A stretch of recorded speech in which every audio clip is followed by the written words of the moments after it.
बेबाक मुनसिफ में आप सभी का इस्तकबाल है। मैं हूं खुर्शीद रब्बानी। आज हम बात करेंगे भगवान भरोसे मुल्क की सियासत, और ये सवाल उठाने की कई सारी वजूहात हैं। दरअसल लोकसभा चुनाव में इस बार जातिगत मुद्दों की बजाय मजहबी मुद्दे ज्यादा हावी होते हुए दिख रहे हैं। जहां एक तरफ अयोध्या में राम मंदिर के उद्घाटन को लेकर बीजेपी राम नाम का कार्ड खेल रही है, तो वहीं दूसरी तरफ आम आदमी पार्टी ने भी दिल्ली में बजरंग बली के नाम पर सियासत तेज कर दी है। आम आदमी पार्टी की तरफ से दिल्ली की सभी विधानसभाओं में हर महीने सुंदरकांड का पाठ कराया जाने का जो है ऐलान किया गया है, और उस ऐलान करने के बाद बीजेपी और एआईएम ने आम आदमी पार्टी के इस फैसले पर सवाल उठाने शुरू कर दिए हैं। मजहब के नाम पर सियासत करने वाली पार्टियों से आम लोग भी अब यही सवाल पूछ रहे हैं कि क्या इस बार जमीनी मुद्दों और आम लोगों से जुड़े मुद्दों के बजाय मजहब की सियासत आम इंतखाबात में हावी ज्यादा रहने वाली है, या उनके ऊपर ज्यादा बात होगी। और क्या भगवान भरोसे ही मुल्क की सियासत ये चलने वाली है? भगवान भरोसे इसलिए चूंकि अलग अलग लोग जो हैं वो अलग अलग भगवान का नाम लेकर के, अलग अलग आराध्यों का नाम लेकर के वो सियासत कर रहे हैं, और इस पर ही शायद सियासत वो आगे बढ़ती हुई दिख रही है। बहरहाल इस मुद्दे पर जो है चर्चा करने के लिए कई खास मेहमान हमारे साथ जुड़ चुके हैं। हमारे साथ मौजूद हैं कांग्रेस से संदीप मिश्रा साहब, और आम आदमी पार्टी की तरफ से तर्जुमानी करने के लिए हमारे साथ मौजूद हैं नरेंद्र सोनी जी, बीजेपी से ऋषभ तिवारी जी हमारे साथ हैं, और समाजवादी पार्टी से चंचल यादव भी हमारे साथ जुड़ चुके हैं। तमाम मेहमानों का मैं इस्तकबाल करता हूं, आप सभी का स्वागत करता हूं। और पहला सवाल आम आदमी पार्टी के नरेंद्र सोनी जी आपसे ही कि क्या अब इस मुल्क की सियासत आहिस्ता आहिस्ता वो जो असल मुद्दे हैं उन्हें छोड़ करके वो अब राम के नाम पर, हनुमान के नाम पर, शिव के नाम पर, अल्लाह के नाम पर, या किसी और जो है वो ईश्वर भगवान के नाम पर होने वाली है? यानी क्या इस मुल्क की सियासत अब वो भगवान भरोसे चलेगी? नहीं, ऐसा नहीं है। देखिए, हम भी, आम आदमी पार्टी भी बिल्कुल नहीं चाहती है कि हमारा ये मानना है कि राजनीति का धर्म होना चाहिए, धर्म की राजनीति नहीं होनी चाहिए। बिल्कुल ठीक है। तो हम लोग जो है हमेशा से शिक्षा और स्वास्थ्य के मुद्दों पर जो है हमेशा से हमने कहीं धर्म के नाम पर वोट नहीं मांगा है। ये भारतीय जनता पार्टी का काम है, और उन्हीं को मुबारक हो, हम कभी मांगेंगे भी नहीं। धर्म के नाम पे कभी वोट नहीं मांगना चाहिए। और आम आदमी पार्टी की आस्था है। 2 साल पहले भी हमने इसको दिल्ली के सभी वार्डों में सुंदरकांड का आयोजन किया था। अब इस बार हम लोग हर एक पोलिंग स्टेशन तक इसको लेकर के जा रहे हैं जी। कि ये अपने आप में अच्छी बात है। भक्ति में माहौल भी होना चाहिए। लोगों की अपनी आस्था है, हम सबको आमंत्रित करते हैं उसमें किसी एक जगह पे। और हनुमान जी का नाम लेने से ये बिल्कुल सत्य बात है कि संकटों की मुक्ति हो जाती है, सारे संकट खत्म हो जाते हैं और एक पॉजिटिव एनर्जी मिलती है। तो उसके लिए किया जाता है। ये कोई वोट की राजनीति हमारी तरफ से तो नहीं है। भारतीय जनता पार्टी जिस तरीके से धर्म की राजनीति करती है, भगवान के नाम पर वोट मांगती है, वो सब आम आदमी पार्टी के बस की बात नहीं है। लेकिन ये है कि आम आदमी पार्टी ये कोई जो राम जी है, भगवान है, ये कोई आरएसएस और भारतीय जनता पार्टी का कॉपीराइट तो है नहीं इन पे। ये तो सबकी आस्था है, जैसे भगवान उनके हैं, बल्कि ये तो फर्जी भक्त मुझे नजर आते हैं। शंकराचार्य जी ने भी वक्तव्य को दोहराया कि किस तरीके से इन्होंने वाराणसी के अंदर, काशी के अंदर किस तरीके से मंदिरों को तोड़ा गया। और यही भारतीय जनता पार्टी है जिन्होंने जो है हनुमान जी को दलित बोला, योगी आदित्यनाथ जी ने, कि वो दलित थे। और इन्हीं के एक नेता ने सीता माता को टेस्ट ट्यूब बेबी बोला। तो ये केवल ये फर्जी धार्मिक लोग हैं। और आम आदमी पार्टी के जो लोग हैं, आम आदमी पार्टी के, वो सच्चे भक्त हैं हनुमान जी के। आज से थोड़े ही, बहुत पहले से, हमेशा से। और माननीय मुख्यमंत्री जी ने तो पहले भी कहा है कि वो तो अपने बचपन से ही हनुमान चालीसा का जो है ना पाठ करते हुए आ रहे हैं, सुंदरकांड का पाठ करते हुए आते हैं। और जब जब चुनाव आता है इसको बड़ा बना दिया जाता है चीजों को, लेकिन ऐसा है नहीं। हम लोग ये बहुत पहले से करते हुए आ रहे हैं। दिल्ली के हर एक वार्ड में किया, अब हर एक जो है विधानसभा के बाद फिर से महीने के पहले मंगलवार को, अगले मंगलवार को ये दिल्ली के 2600 जगहों पर इसको जो है आयोजित किया जाएगा। अच्छी चीज है। नहीं, वो तो ठीक है, मगर लोग सवाल ये पूछते हैं, बात ठीक है आपकी, चलिए करना चाहिए, धार्मिक भी होना चाहिए, क्योंकि अगर आप सच्चे मजहबी हैं तो सबका जो है वो ख्याल रख सकते हैं, सबकी तरक्की की बात कर सकते हैं। मगर सवाल इसलिए पूछते हैं लोग क्योंकि जो सियासी पार्टियां हैं या जो हुकूमतें हैं उनका काम ये नहीं है ना कि भाई वो जो है वो सुंदरकांड कराएंगी या कहीं जलसा जुलूस निकालेंगी। ठीक है, मैं सबके लिए कह रहा हूँ, वो चाहे AIMIM हो, चाहे कोई मुस्लिम पार्टी हो या कोई दूसरी पार्टियां हो, तो ये उनका काम नहीं है। जलसे कराना मतलब अगर जैसे मदरसों के जलसे होते हैं या उनका मतलब जो है इस्लामिक जलसे होते हैं वो उसको कराने के लिए जो है मौलवी हैं या उनके मजहबी रहनुमा हैं। ठीक वैसे ही जो है अगर जो पॉलिटिकल पार्टीज हैं वो सिस्टम को सही करने के लिए आती हैं, ना कि मजहब का ठेका वो ले लें। तो ये काम तो जो है उनके धार्मिक जो गुरु हैं उनके ऊपर छोड़ देना चाहिए। सवाल इसलिए उठ रहे हैं एक्चुअली। नहीं, ऐसा नहीं है। देखिए, हाँ सबको अपने धर्म की जो करते हैं वो गलत करते हैं, इस तरह का नहीं करना चाहिए जी लेकिन आम आदमी पार्टी कभी किसी दूसरे धर्म का अपमान करती हुई आपको नजर नहीं आएगी। आम आदमी पार्टी, आपने देखा होगा कि शिक्षा का ऐसा मॉडल बनाया कि पूरी दुनिया के महत्वपूर्ण लोग दिल्ली के शिक्षा मॉडल को देखने के लिए आए। दिल्ली के स्वास्थ्य मॉडल को देखने के लिए UNO से टीम आई। हाँ और बान की मून जी ने तो तारीफ की दिल्ली के स्वास्थ्य मॉडल की। तो अपने आप में आम आदमी पार्टी ठीक है आपने कभी नहीं सुना होगा किसी दूसरे धर्म का अपमान करती हुई नजर आएगी। हाँ, जी। हमारी अपने धर्म में आस्था है, हम अपने धर्म की जो है भक्ति कर रहे हैं, उसमें कोई दिक्कत किसी को नहीं होनी ठीक है चाहिए। संविधान भी ठीक इसका है। अधिकार हमें ऋषभ देता है। तिवारी जी, अगर आम आदमी पार्टी ने यहाँ मतलब दिल्ली में ये कह दिया या ये ऐलान कर दिया कि भाई हर महीने के जो है पहले मंगलवार को वो सुंदरकांड कराएंगे और तमाम विधानसभाओं में होगा, तो दो पार्टियों को सबसे ज्यादा जो है वो थोड़ी परेशानी का मतलब जो है कहा जाए वो हुई। एक AIMIM थी, असदुद्दीन ओवैसी थे, दूसरी बीजेपी जो है वो ढोंग बता रही है और ना जाने क्या क्या बयान दे रहे हैं। ओवैसी भी जो है वो सवाल उठा चुके हैं, बल्कि वो तो अलग तरह के अल्फाज जो है वो CM के लिए उन्होंने कहा है, दिल्ली के जो CM है। बहरहाल यानी इस मसले पर AIMIM और बीजेपी दोनों के सुर लगातार एक जैसे हैं और वो दोनों ही आम आदमी पार्टी की मंशा पर सवाल उठा रहे हैं। देखिए, सबसे पहले धन्यवाद चर्चा में आमंत्रित करने के लिए। मुझे बहुत ताज्जुब हो रही है और हंसी भी आ रही है जी खरबूजे को देख के। जैसे खरबूजा रंग बदलता है वैसे ही कुछ राजनीतिक दृश्य यहाँ पे कुछ पार्टियां दिखा रही है। अभी उन्हें हनुमान जी याद आ रहे हैं, अभी उन्हें सुंदरकांड याद आ रहा है, अभी उन्हें धर्म याद आ रहा है, अपने कर्तव्य याद आ रहे हैं। भाई साहब, शायद इन्हें याद ना हो, इनके ही अरविंद केजरीवाल ने 2018 में कहा था एक रैली में कि नेहरू जी ने बहुत अच्छा किया, मंदिर उंदिर नहीं देखे, उन्होंने ये किया वो किया।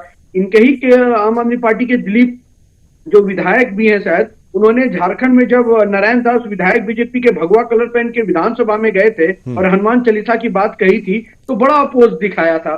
तो जैसे दिखने लगा कि राष्ट्र जागने लगा तो इनको समझ में आने लगा कि भैया हिंदू के गाली देंगे, सनातन को गाली देंगे तो भैया कल दिन किसी मुंह से वोट मांगने जाएंगे। तो क्योंकि जनता केवल वोट बैंक के लिए नहीं होती, धर्म का, देश का सनातन एक इतिहास रहा है। और जब सनातन को राक्षस कहा जाता है, HIV वायरस कहा जाता है, तो उसी लोगों के साथ केजरीवाल जी मुंबई में जाके टेबल शेयर करते हैं। तो जनता इतनी बेवकूफ नहीं है। पर सर सर तिवारी जी, हम ठीक है, मैं पूरी बात सुनूंगा। तिवारी जी, आपने कहा कि जिन लोगों ने हिंदुत्व पर जो है या सनातन पर सवाल उठाए थे वो साहब तो जो है पिछले दिनों प्राइम मिनिस्टर नरेंद्र मोदी से भी मिल रहे थे, अच्छे खासे मतलब जो है उनको इनवाइट भी किया, उनके साथ बैठ करके फोटो भी खिंचवाई। वो जो है और वो फोटोज जो हैं और उस मुलाकात का जिक्र खुद प्राइम मिनिस्टर ने ट्वीट करके किया था। तो ये तो पॉलिटिकल सिस्टम है, उसमें सबको एक दूसरे से मिलना पड़ता है। तो इसका मतलब ये नहीं है कि अगर किसी लीडर ने सनातन पर सवाल उठाया और फोटो जो है वो प्राइम मिनिस्टर के साथ खिंचवा ली या उनसे मुलाकात कर ली, वो भी उसके हामी हो गए, ऐसा तो है नहीं। वैसे ही जो है कैसे आप कह सकते हैं केजरीवाल साहब के लिए ये? बिल्कुल उसका जवाब दे रहा हूँ। हाँ। अगर स्टैलिन जो है सपोज जाते हैं वो चीफ मिनिस्टर रहे, ठीक है, और एक प्रोटोकॉल की बैठक होती है और वो बैठक में देश के वजीर आलम है आपके नरेंद्र मोदी जी, उस प्रोटोकॉल बैठक में अगर वो आते हैं वो एक डिफरेंट थिंग है। लेकिन उनकी विचारधारा को छोड़कर अगर हम उनके साथ गठबंधन कर सरकार में वोट मांगने जाएंगे तो सवाल तो खड़ा होंगे। दोनों डिफरेंसेस हैं। और मैं अपनी बात को कंप्लीट कर लेता हूं सर। इंस्टाग्राम पे रील के राम भक्त और रियल राम भक्त दोनों में डिफरेंस होता है। तो ये जो रील के राम भक्त अपने आपको दिखा रहे हैं ना, जनता बेवकूफ नहीं है। लाठी डंडे गोली सब खाए हैं यहाँ के कार्यकर्ताओं ने इस देश के संस्कृति को बचाने के लिए। और हम कब किसी धर्म का अपमान करते हैं? Bharatiya Janata party doctor APJ Abdul Kalam को राष्ट्रपति के लिए नॉमिनेट की है। भारतीय जनता पार्टी मोहम्मद अर्जुन हैं।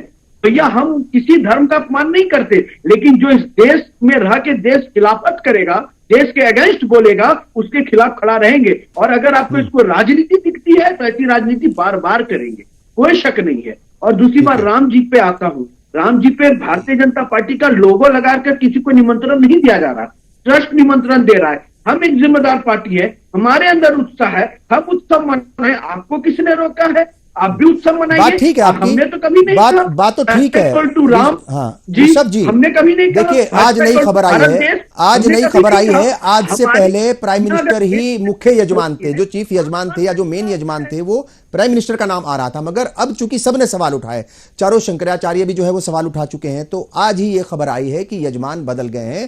यजमान प्राइम मिनिस्टर होंगे मगर मुख्य यजमान अब कोई दूसरे होंगे, जो ट्रस्टी है वो होंगे। जी, अनिल मिश्रा नाम है उनका। सीखा जा रहा है, हमें कहीं ठीक है, ठीक है। संदीप मिश्रा जी, ये बड़ा अहम सवाल जो है इन्होंने उठाया। हालांकि इशारा जो है वो आम आदमी पार्टी की तरफ था, मगर वो इशारे से कांग्रेस भी उस इशारे से जो है कहीं ना कहीं बच नहीं सकती, वो भी उस लपेटे में आएगी। और वो था रियल और रील भक्त। और वो भक्त किसी के भी हो सकते हैं, वो राम के भी हो सकते हैं, वो हनुमान जी के भी हो सकते हैं, वो शिव के भी हो सकते हैं, वो दूसरे जो आराध्य हैं या दूसरे जो भगवान हैं उनके भी हो सकते हैं। तो ये जो एक परसेप्शन बनाया गया है कांग्रेस के लीडर्स के लिए या कांग्रेस के लिए या फिर अभी जो इंडिया ब्लॉक है, इंडिया अलायंस है, उसके लिए कि ये रियल वाले हैं, ये रियल नहीं है, रियल भक्त नहीं है, ये बड़ा मतलब जो है बड़ा चैलेंज है कांग्रेस के सामने और इंडिया ब्लॉक के लीडर्स के पार्टियों के सामने कि ये जो रियल वर्सेस रियल है, इस परसेप्शन से वो कैसे बाहर निकलेंगे, कैसे लोगों को यकीन दिलाएंगे कि भाई हम भी भक्त हैं सच्चे, मगर हम सियासत जो है वो अलग तरह की करते हैं, हम धर्म की नहीं करते, हम जो है वो सेकुलरिज्म की करते हैं या फिर जो संविधान में लिखा उसके मुताबिक करते हैं। बड़ा वाजिब सवाल है। मेरे को कैफी आजमी साहब याद आ रहे हैं जी कि उसको मजहब कहो या सियासत कहो, खुदकुशी का हुनर तुम सिखा के चले। ये कौन थे जो राम नाम का लड्डू लेकर राम नाम के रथ पर सवार होकर 200 की संख्या पार करके 300 से हो गए? ये कौन लोग थे जिन्होंने राम के नाम पर बेगुनाहों का कत्ल किया, लहू बहाया? ये कौन राम के भक्त थे जो इनके कहने पर मस्जिदों में राम नामी ओढ़कर मुंह ढककर मुसलमानों की टोपियां लगाकर मांस फेंका? ये किन के लोग थे? ये कौन थे जिन्होंने बिल्किसबानों का बलात्कार किया और सुप्रीम कोर्ट को ये कहना पड़ा कि किसी भी बेटी के इज्जत आबरू को देखने के लूटने वालों उसके धर्म मजहब को मत देखो? ये कौन थे जो बलात्कारियों को माला पहना रहे थे? मैं तो ये कहता हूं कि आए तो थे ये रोजगार बांटने, अच्छत बांटने लगे, आए तो थे ये बेटियों को सुरक्षा का भूषण बांटने, ये ब्रजभूषण बांटने लगे, आए तो थे ये किसानों को राहत देने, ये थार बांटने लगे, आए तो थे ये ऑक्सीजन देने और कहा कफन भी नहीं नसीब हुआ। ये अपनी जुल्मों को छुपा रहे, अपनी जलालत को छुपा रहे। मैं शुक्रिया करता हूं अपने भाई अभी बीजेपी के प्रवक्ता जिन्होंने भाजपा को खरबूजा बना दिया। बड़े शान से कह रहे थे खरबूजा को देख के खरबूजा रंग बनता है।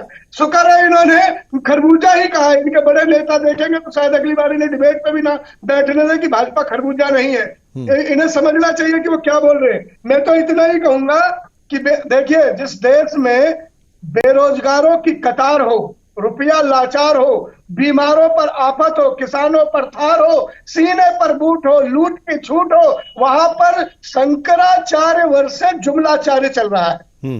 एक तरफ शंकराचार्य, चारों शंकराचार्य है और एक तरफ जुमलाचार्य जी महाराज बैठे हुए हैं, मन की मार कर रहे हैं। राम जी ने, मुंशी भाई, जब राम जी ने ही अपने अवतार के लिए रामनवमी की तिथि का अपने लिए चुना, तो ये कौन होते हैं जो रामनवमी की तिथि का इंतजार भी ना करें? ये कौन है जो आधे अधूरे खंडित मूर्ति मंदिर में राम जी के प्राण प्रतिष्ठा को करने लगे? ये कौन है जो पुरोहित के विधि को और विधान को नहीं जानते?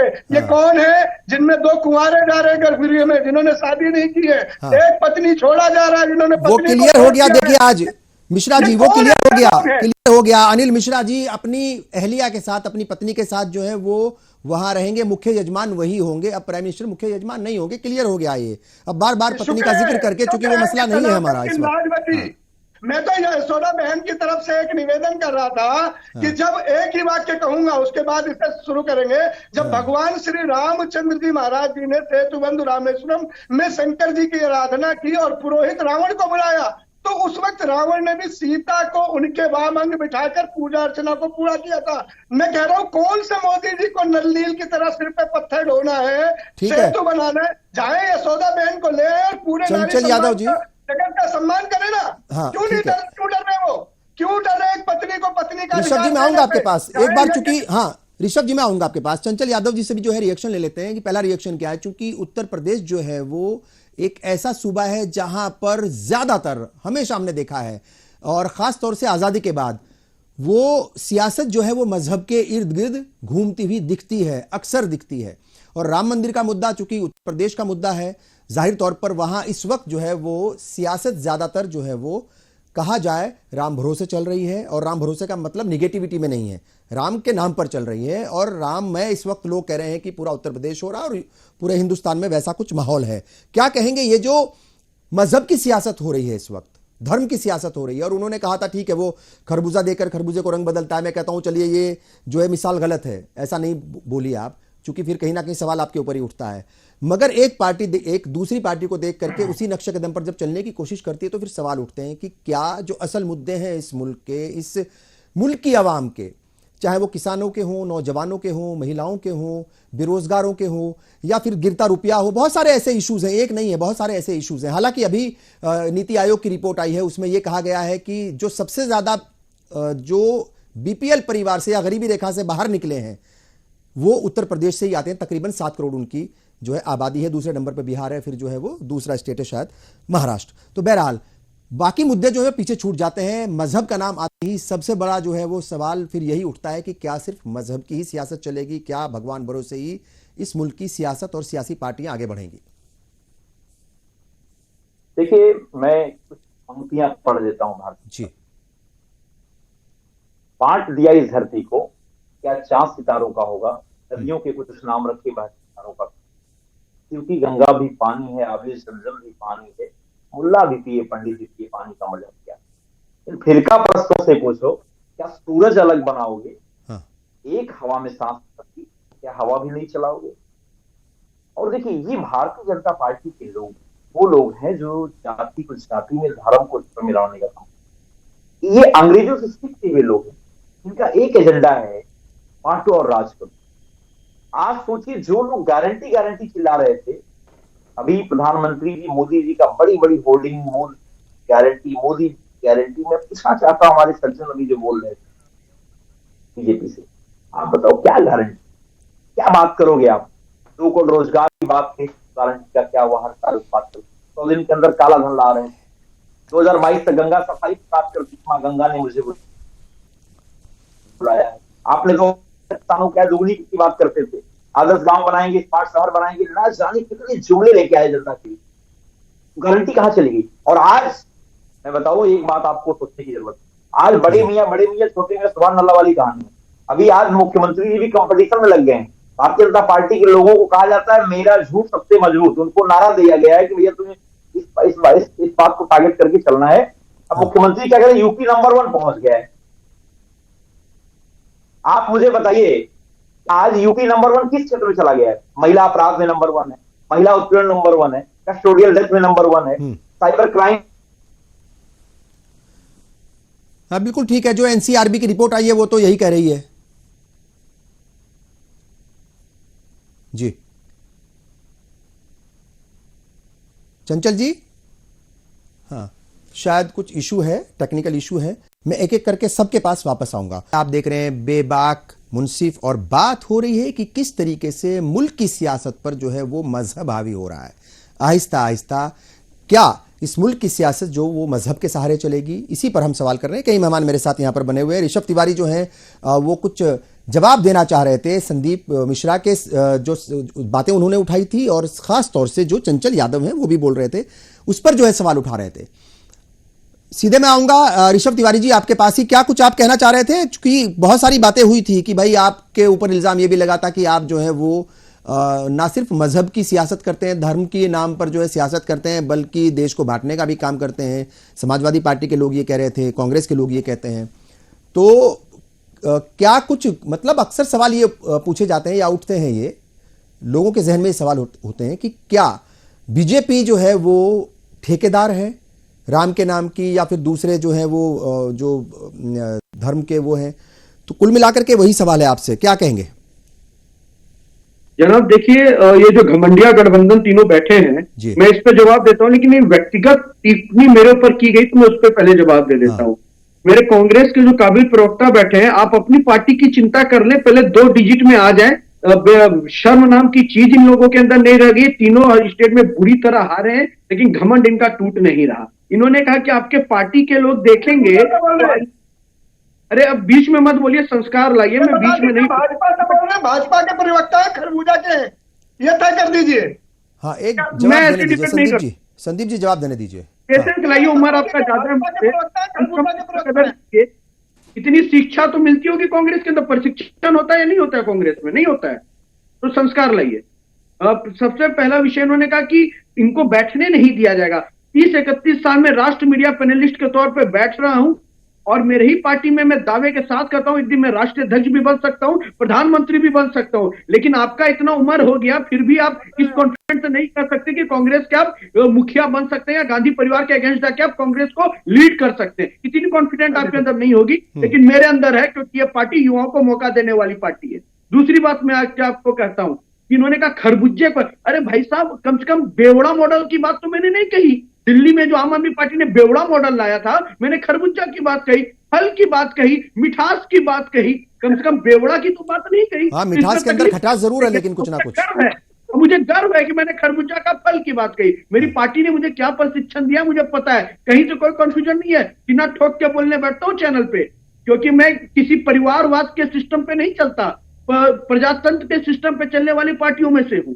दूसरी बात मैं कहता हूं, इन्होंने कहा कि राम मंदिर और शंकराचार्य, भैया 2 शंकराचार्य ने स्टेटमेंट दिया, मेरे नाम का गलत उपयोग किया जा रहा है। पढ़ के आ जाए कांग्रेस के प्रवक्ता, अगर नहीं पढ़े हैं तो। और तीसरी बात मैं आपको कहना चाहता हूं कि जो इन्होंने कहा कि गारंटी और जुमलेबाजी, अगर जुमला और गारंटी रहता ना तो जनता हमें इतना प्यार ना देती। अगर आपको विकास देखना है तो दिल को विशाल करना पड़ेगा। जाके उन माँ से पूछिए जिन्होंने अपने घर में रोशनी नहीं देखी थी, शर्म नहीं आती है। उत्तर प्रदेश को माफिया राज बनाकर बैठे थे, आज माफिया को मिट्टी में मिला दिया जाता है, और मिट्टी में मिला दिए जाएंगे वो माफिया जो दहशतगर्दी पैदा करेंगे। ये वही उत्तर प्रदेश है जो पहले शुरू करो ना, ये वही के बारे में करो।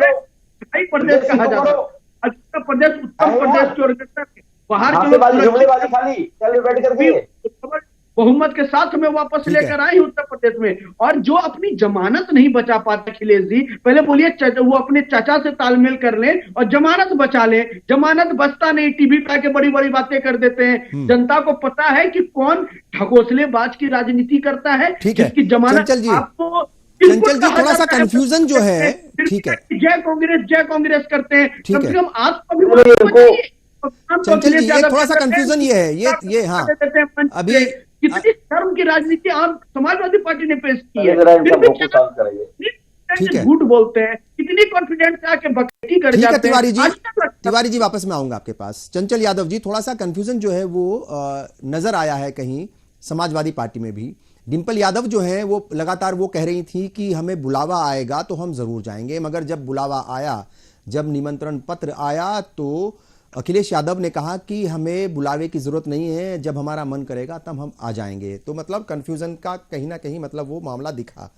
तो क्या है मतलब ये, इस पर क्या कहेंगे आप? देखिए, समाजवादी पार्टी भगवान प्रभु श्री रामचंद्र से आस्था है और हम साथ हैं इस बात को लेकर। हमारे नेता राष्ट्रीय अध्यक्ष ने स्पष्ट कहा, उन्होंने कहा कि आपका धन्यवाद, मैं इन्विटेशन आया, लेकिन हम विद फैमिली 22 तारीख के बाद जब भी कभी मैं प्रभु श्री रामचंद्र जी का बुलावा, छुट्टी जानते हैं आप, जब कहीं किसी भी स्थान से, देवी स्थान से, कोई धर्मस्थल से खुद भगवान का बुलावा आता है। कई बार कहा जाता है ऐसा, खुद भगवान ने बुलाया भी पूछ जाता है। भारतीय जनता पार्टी के लोगों को न तो धर्म से कुछ लेना है, न तो मर्यादा है, न तो आस्था है। ये केवल एक इवेंट प्लान करके, आप मुझे बताइए इतनी जल्दी क्या है, आप मुझे बताओ। जब आदि गुरु शंकराचार्य लोगों ने स्पष्ट कहा कि जो ये समय में, जो जिस मुहूर्त में ये प्राण प्रतिष्ठा हो रही है, ये समय सही नहीं है, तो क्या प्रधानमंत्री जी आदि गुरु शंकराचार्य के ऊपर हो गए हैं? आपको याद होगा एक पोस्टर जो एक प्रभु श्री रामचंद्र जी की छोटी पिक्चर थी और मोदी जी की बड़ी पिक्चर, और मोदी जी प्रभु श्री रामचंद्र जी की उंगली पकड़ के चलवा रहे हैं। तो क्या प्रभु श्री रामचंद्र जी से भी ऊपर हो गए? और इन लोगों ने जब पूरे देश पे थू हुई इनकी, तब जाकर के उस पोस्टर को डिलीट किया इन लोगों ने। तो ये वो लोग हैं जो प्रभु श्री रामचंद्र जी को नहीं छोड़ने वाले। बात ठीक है आपकी और चंचल जी, मगर देखिए सवाल जो है वो बहुत सारे उठते हैं चंचल जी। सवाल ये है कि समझ रही है, ठीक है चंचल जी, सवाल ये है जवाब भी देने जा रही कि दावतनामा आपके पास आया, आपने वो ये कह करके एक तरीके से उसको 22 तारीख के लिए तो ठुकरा नहीं कहेंगे, ये कह करके कि मैं परिवार के साथ हूं। आप मुझे बताइए ना, आप मुझे बताइए बीजेपी के पार्टी के, सुन लीजिए, बीजेपी के पार्टी के बड़े नेताओं का नाम बताता हूं। बेचारे शिवराज सिंह चौहान बिलबिला रहे थे कि मुझे मौका नहीं मिला। विनय कटियार के स्टेटमेंट आपने सुने होंगे, प्रवीण तोगड़िया के स्टेटमेंट आपने सुने होंगे। बीजेपी के नेताओं की तो हालत यह है, पिछड़े समाज के जो नेता हैं उनको नहीं बुलाया जा रहा है, और प्रधानमंत्री जी के ऊपर इतना दबाव बन गया, नहीं तो यजमान पहले वही बन रहे थे। आज तक यजमान मोदी जी ही थे, लेकिन आप देखिए पूरे देश से आवाज उठी और आदि गुरु शंकराचार्य लोगों ने आवाज उठाई और प्रधानमंत्री जी को मुंह की खानी पड़ी और वापस जाना पड़ा इस बात को लेकर के। अब वो यजमान की जगह पे किसी और को नियुक्त किया गया है। ठीक है, तो अभी देखते जाइए। मेरा सवाल ये था, ठीक है आपकी बात, मेरा सवाल ये था, लगेगा मेरा सवाल सारी परत दर परत कलाई खुल जाएगी। मैं पूछना चाहता हूं, आप मुझे बताओ, जो लोग डॉलर चिल्लाते थे, जो महंगाई की बात करते थे, जो गैस सिलेंडर की बात करते थे, अब वो सारे की सारी चीजों को धर्म के आड़ में लाके खड़ा करना चाहते हैं। मेरा सिंपल सा सवाल है, धर्म धारण करने का विषय है, धर्म राजनीति का विषय नहीं है, लेकिन भारतीय जनता पार्टी के लोग इस बात से बात नहीं आती। मैं एक सवाल और यहाँ पे कर रहा हूँ, सप्लीमेंट्री, मेरा सवाल एक और है, मेरा एक सवाल और है, और अपनी सारी, ठीक है।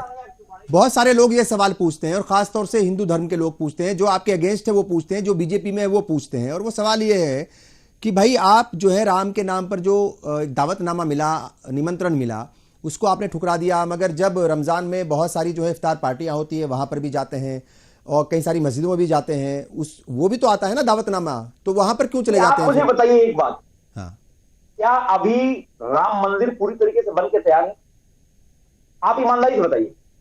और बड़े सवाल, कई सारे सवाल खड़े हो रहे हैं। अभी आपने देखा होगा अगली चंपत राय की वीडियो जो जारी हुई है, एक आजकल वायरल हो रही है, आपने देखा होगा। तो कहने का तात्पर्य मैं पूछना चाहता हूं, जिन विनय कटियार ने और बहुत सारे पिछड़ी जाति के नेताओं ने बहुत सारी कुर्बानियां दी, क्या भारतीय जनता पार्टी के लोगों ने एक भी ओबीसी समाज के लोगों को ट्रस्ट में ट्रस्टी बनाया है? एक भी मेंबर है क्या उसमें? ठीक है, बस मीठा मीठा गप वाली कहानी, एक एजेंडा है। ठीक है, जो भी प्रमुख मुद्दे जनता की समस्याओं के हैं उसके ऊपर चर्चा ना हो। ठीक है, नरेंद्र सोनी जी मैं आपके पास आ रहा हूं। और जो असदुद्दीन ओवैसी है, कल उनका ट्वीट आपने पढ़ा होगा, फिर बयान भी जो है वो टेलीविजन पर आया, और वो कह रहे हैं कि भाई सेकुलरिज्म को कहां आग लग गई। आपको नहीं लगता कि जिस संविधान की एक तरीके से शपथ लेकर के, चाहे वो कोई वजीर बने या जो है किसी के मतलब किसी स्टेट का वजीर आला बने, वो संविधान की शपथ लेते हैं, आइन का जो है वो हलफ उठाते हैं, और फिर इस तरीके से धार्मिक काम जो होते हैं, आपको नहीं लगता जो सेकुलरिज्म है या जो फिर एक आइन का एक पूरा सिस्टम है वो उसको कहीं ना कहीं ठेस पहुंचती है? देखिए ऐसा है कि हमने कभी भी असदुद्दीन ओवैसी से हमने कभी नहीं पूछा कि आप मस्जिद जाते हो कि नहीं जाते हो, है ना।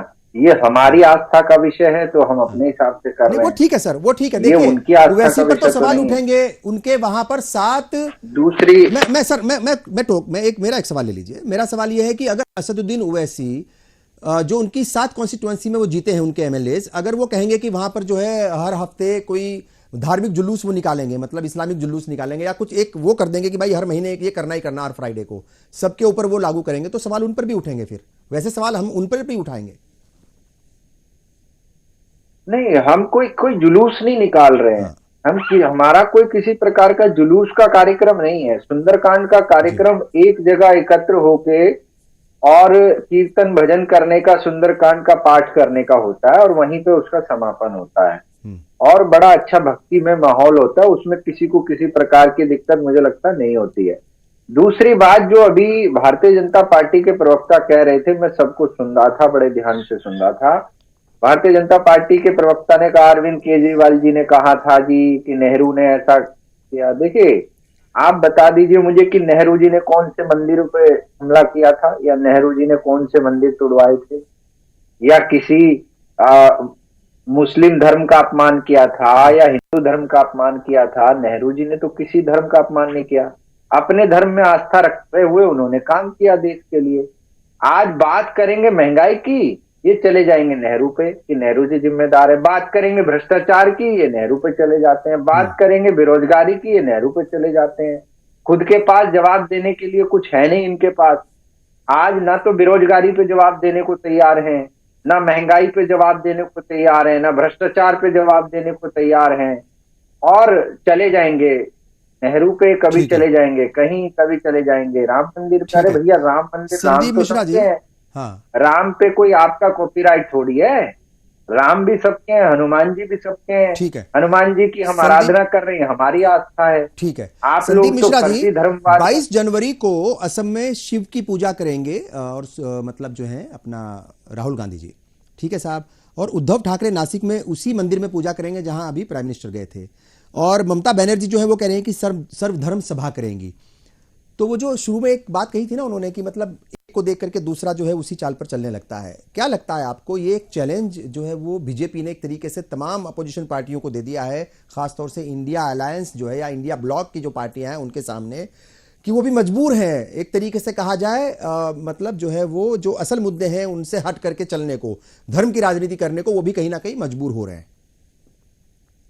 आपका बड़ा वाजिब सवाल है और ये अवाम जानना भी चाहती है। जी। मैं ये कहता हूं कि सबके राम और सबकी अयोध्या है। जी। राम के नाम पर किसी को निमंत्रण की जरूरत नहीं है और राम के दरबार में जाने से कोई किसी को रोक नहीं सकता। यह भी मेरे भैया तिवारी जी कह रहे थे कि रियल राम भक्त कौन है, रियल राम भक्त कौन है। मैं इस अंक में बहुत बढ़िया सा जवाब दे देता हूं। ये राम के फोटो को लेकर कुर्सी तो समेटना चाहते हैं लेकिन राम जी की मानते नहीं। कारण साफ है, राम जी ने कभी जाति कार्ड नहीं खेला, मोदी जी जाति कार्ड खेलकर आगे बढ़े। राम जी ने कभी बुलडोजर नहीं चलाया, योगी जी बुलडोजर बाबा कहलाए। राम जी ने कभी घरों में किसी की आग लगा के माँ बेटी की जान नहीं ली, योगी सरकार में बुलडोजर से माँ बेटी की जान ली गई। राम जी के शरण में आया हुआ किसी का वध नहीं किया गया, इनके यहाँ हथकड़ियों में लगे हुए लोगों का वध हो गया, हत्या हो गई। राम जी ने कभी गरीब कार्ड नहीं खेला, मोदी जी ने माँ के बर्तन बेचने की कहानी भी बेच डाली।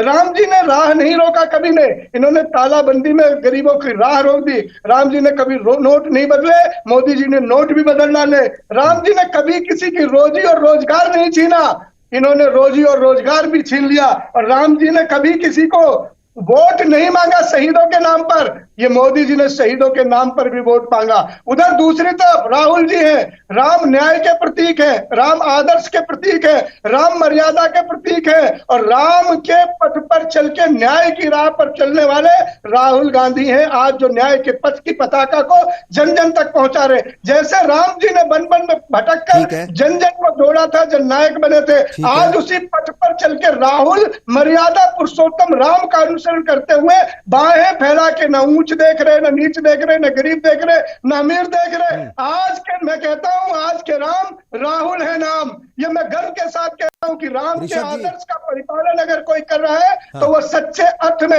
राहुल गांधी कर रहे हैं, जो जन जन की चेतना, जन जन की भावना, जन जन के न्याय का प्रतीक और मर्यादा पुरुषोत्तम से जोड़ के ब्रेक में जाने से पहले आपका रिएक्शन चाहूंगा।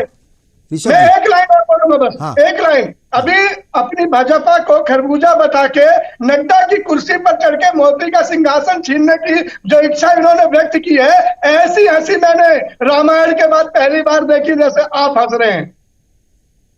ऋषभ जी, बिल्कुल ऐसी हंसी आपने रामायण के बाद देखी होगी क्योंकि श्री राम जी के तरह उनके जो शिष्य हंसते थे वैसा हंसा हूं मैं, सूर्पनखा की तरह नहीं हंसा हूं जो कहीं और हंसे थे। सही कहा, मुल्क आप पर हंस रहा है, पूरा वतन आप पर हंस रहा है। सुन लीजिए, अब पूरा वतन हंस रहा है। सुन लीजिए संदीप जी, थोड़ा सब्र कीजिए, सुन लीजिए। अब उन्होंने भी आपको सुना, आप भी सुन लीजिए।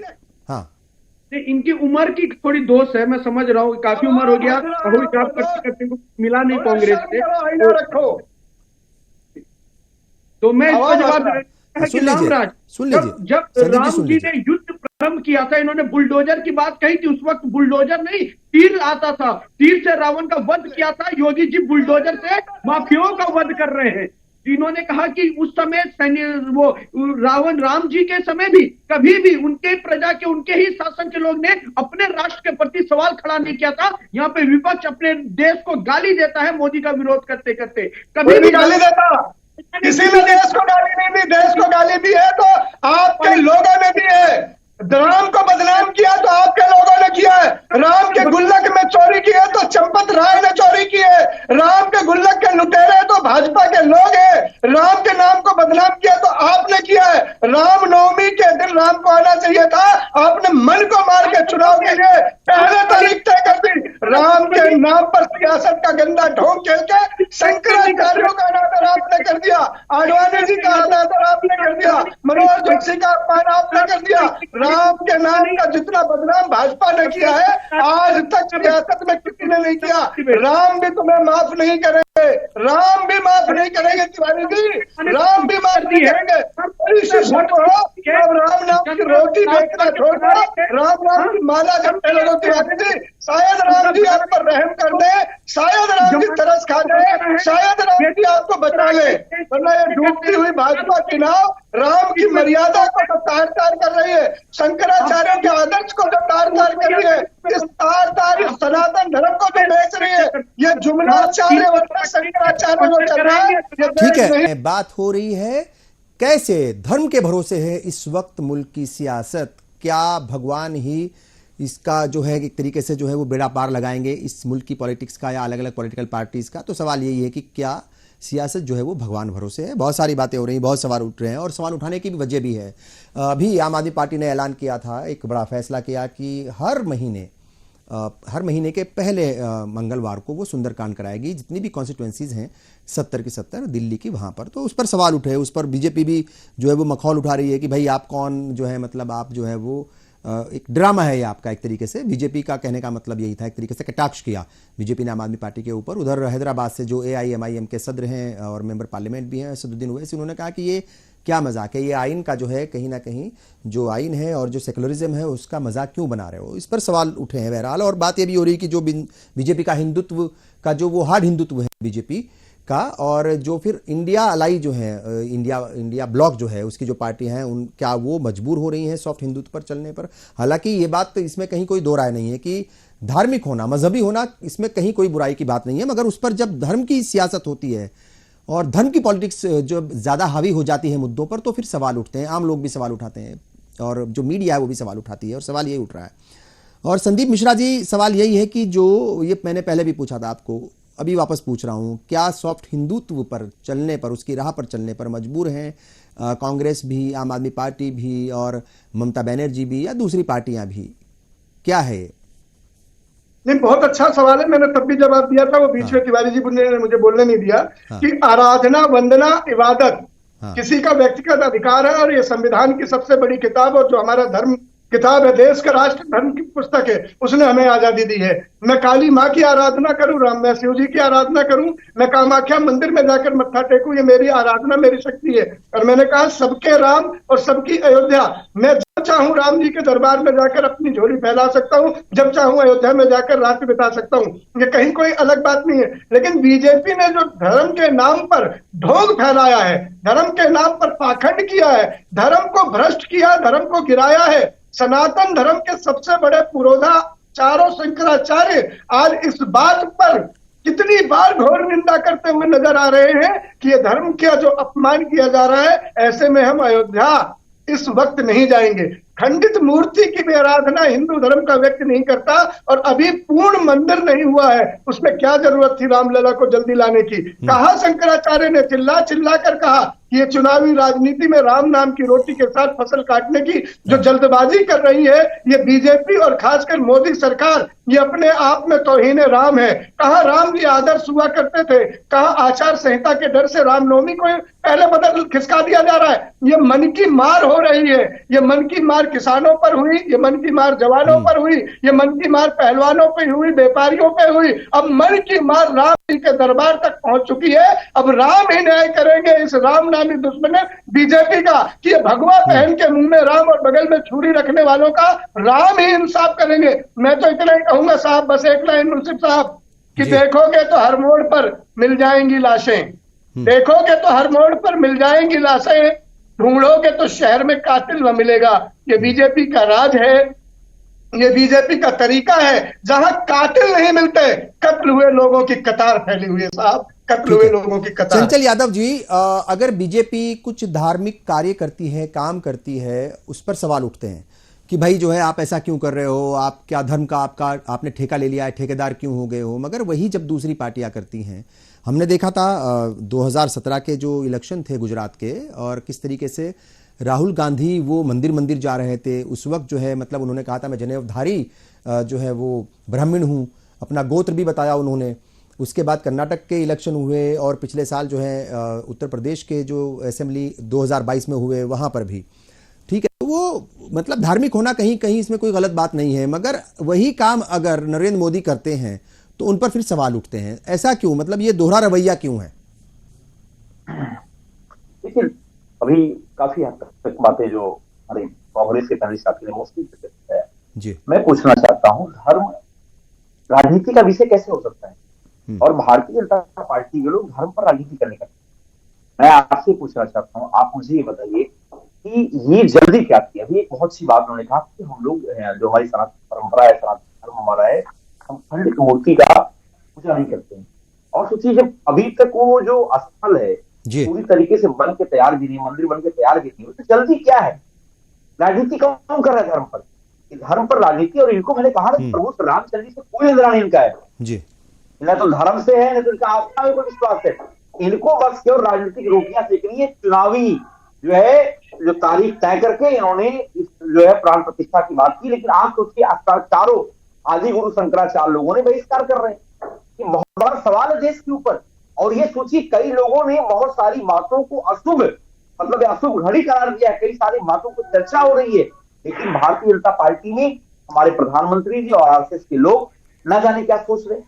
उन्हें केवल सत्ता चाहिए, चाहे वो किन्हीं शर्तों पे हो। वो प्रभु श्री रामचंद्र नहीं दिखाई दे रहे उनको। ये तो मैंने आपसे स्पष्ट कहा कि इन्हें केवल और केवल इस बात पे चर्चा ना हो जो प्रमुख मुद्दे हैं, ज्वलंत मुद्दे हैं देश के आज के समय में। महंगाई है, इसी उत्तर प्रदेश के अंदर अभी आप चले जाओ लखनऊ के, जितने भी पेशेंट आ रहे हैं, बेड नहीं मिल रहा लोगों को, लोग मर रहे हैं। और जुमलेबाज झांसेबाज करते हैं कि हमने हर जिले में मेडिकल कॉलेज बना दिया। अभी पूछो इनसे कौन सा मेडिकल कॉलेज चल रहा तुम्हारा, और इनसे पूछो जो गोरखपुर में एम्स बना रखा है, अभी लोहिया आइए, पीजीआई आइए, केजीएमसी आ जाइए, आपको 10-12% के लोग गोरखपुर के पेशेंट दिखाई देंगे आप। ठीक है, इसके झांसेबाजी जुमलेबाजी करने वाले ये लोग प्रभु श्री रामचंद्र जी के आड़ में राजनीति करने का काम कर रहे हैं। जनता इनका करारा जवाब देगी आने वाले समय में। ऋषभ जी देखिए, मैंने अभी जिक्र किया था, आप शायद ऑफलाइन थे उस वक्त, गुजरात विधानसभा चुनाव जो 2017 में हुए थे, और अशोक गहलोत जो है इंचार्ज थे वो गुजरात के कांग्रेस के, और उनके क़यादत में वो इलेक्शन एक तरीके से लड़ा गया था। बड़ा मुश्किल था बीजेपी के लिए, और मतलब मेरा ख्याल के कुछ ही सीटों का जो है वो फासला रह गया था बीजेपी और कांग्रेस के दरमियान। बहुत सारी चीज़ें जो हुई थी उस वक्त, प्राइम मिनिस्टर ने बहुत सारी बातें बोली भी थी, मगर मैं उन पर नहीं जा रहा हूँ। मैं ये कह रहा हूँ कि जो राहुल गांधी है वो मंदिर मंदिर गए थे, एक के बाद एक मंदिर गए थे। वो केदारनाथ भी अभी पिछले दिनों होकर के आए हैं, और जितने मठ हैं वहाँ पर, मतलब कर्नाटक में वहाँ पर भी वो गए हैं, उत्तर प्रदेश में कई बार वो गए हैं अलग अलग मंदिरों में। मगर उनके मंदिर जाने पर जो है आप वो सवाल बार बार क्यों उठाते हो? क्यों जो है वो, अगर वो गोत्र अपना बताते हैं, वो बताते हैं कि वो मतलब जनेऊधारी ब्राह्मण है, उस पर क्यों सवाल जो है वो लगातार उठाए जाते हैं पार्टी की तरफ से भी, और आपके बहुत सारे प्रवक्ता वो उठाते हैं। मैं ये जानना चाहता हूं, ये इस देश की आवाम, लोग और जनता ये जानना चाहती है कि भाई वो सर्टिफिकेट देने वाले आप कौन होते हैं? बीजेपी कौन होती है कि ये धर्म पर चल रहा है, ये नहीं चल रहा है? वो बीजेपी को ये हक किसने दिया है कि वो सर्टिफिकेट बांटे? देखिए, सबसे पहले तो मैं यहाँ अपनी और पार्टी की बेइज्जती कराने के लिए नहीं बैठा हूँ। तो एक निवेदन होगा कि मैं बोलूँ तो कृपया करके कम से कम बोलने का अवसर दिया जाए। बीच में आपको पूरा मौका है सर, आपको हमने बिल्कुल नहीं टोका, और अगर कोई दूसरा बोल रहा था उसको भी हमने रोका नहीं। आपने नहीं रोका था ना सर, आपने वर्सेस का सिंबल करा के दोनों को लड़वा दिया वहां पे, आपने रोका नहीं जी। दूसरी बात मैं कहना चाह रहा हूँ, कृपया करके अवसर दे बोलने का। इन्होंने कहा था कि ये कौन सा रामराज है। मैं आपके सवाल पे भी आता हूँ सर।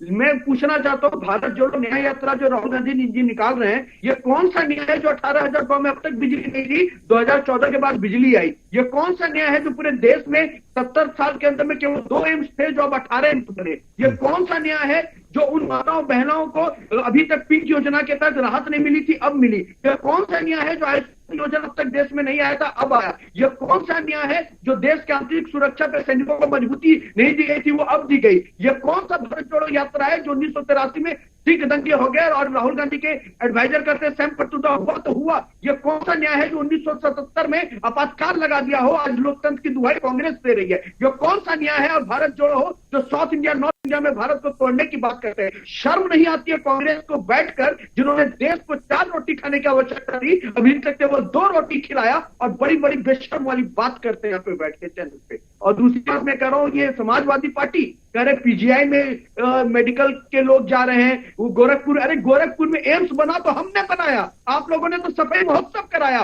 ठुमके लगवाए। अगर आज यूपी सांस्कृतिक विरासत को बढ़ावा दे रहा है तो वो हम लेकर आ रहे हैं। आज अगर माफिया सब अंदर जा रहे हैं तो हमने ये कार्रवाई की है। आपके राज में तो डर लगता था नोएडा में भी चलने में, लेकिन आज वहां पे सबसे ज्यादा स्टार्टअप आ रहा है। आज नोएडा में बड़ी बड़ी कंपनियां स्टेब्लिश हो रही हैं। आप लोगों ने देश का बेड़ा गर्क कर रखा था। और जहां तक सर्टिफिकेट की बात है सर, हम कोई सर्टिफिकेट देने वाले नहीं होते हैं, लेकिन ये सवाल इसलिए खड़ा होता है कि जब ये 2 मुहैया सांप वाला काम करते हैं, जब केरल में खड़ा होकर एक व्यक्ति सनातन को राक्षस बोलता है और मुंबई में जाके इंडिया पार्टी के मुखिया खड़े खिलाते हैं, तो इनको 2 मुहैया सांप बोला जाता है। जब ये पूजा करते बैठते हैं और कान में पूछते मेरा गोत्र सेकंड में, हाँ संदीप जी 10 सेकंड में अपनी बात कर लीजिए, चूंकि वक्त की कमी है, मुझे जो है वो काटना पड़ेगा फिर। हाँ। ऐसा राज है जो अडानी को रेल तेल भेल सेल गेल देना चाहता है, उस अन्याय से बचाने के लिए ये न्याय की लड़ाई है। मैं नरेंद्र जी 40 करोड़ गरीब, आपके फाइनल कमेंट क्या होंगे? क्या धर्म की सियासत चलेगी या फिर मुद्दों की बात होगी? Final comment. देखिए, बिल्कुल मुद्दों पे बात होनी चाहिए। ठीक है। और हमारा मुद्दा हमेशा से रहा है कि शिक्षा और स्वास्थ्य पे बात होनी चाहिए। आम आदमी पार्टी की सरकार ने शिक्षा पे काम किया है, स्वास्थ्य पे काम किया और एक ऐसा मॉडल बनाया है जिसको पूरी दुनिया ने देखा है। और आज जो देश में आवश्यकता है वो अच्छी शिक्षा और अच्छे स्वास्थ्य मॉडल की आवश्यकता है। बिल्कुल सही है। युवाओं को रोजगार मिले इसकी आवश्यकता है, महंगाई से छुटकारा मिले इसकी आवश्यकता है, ठीक है, और भ्रष्टाचार से आजादी। चलिए, बहुत बहुत शुक्रिया, आप तमाम मेहमान आए, आप सबका बहुत बहुत शुक्रिया। जाहिर तौर पर मैंने पहले भी कहा था और अभी भी वही बात कह रहा हूं कि मजहबी होने में, धार्मिक होने में कोई बुराई नहीं है किसी को भी, मगर सियासी पार्टियों का काम जो है वो धर्म को आगे बढ़ाना नहीं है, बल्कि असल मुद्दे जो हैं इस मुल्क के, यहाँ की आवाम के, जनता के, उनको एड्रेस करना है, उनके मसलों को हल करना है।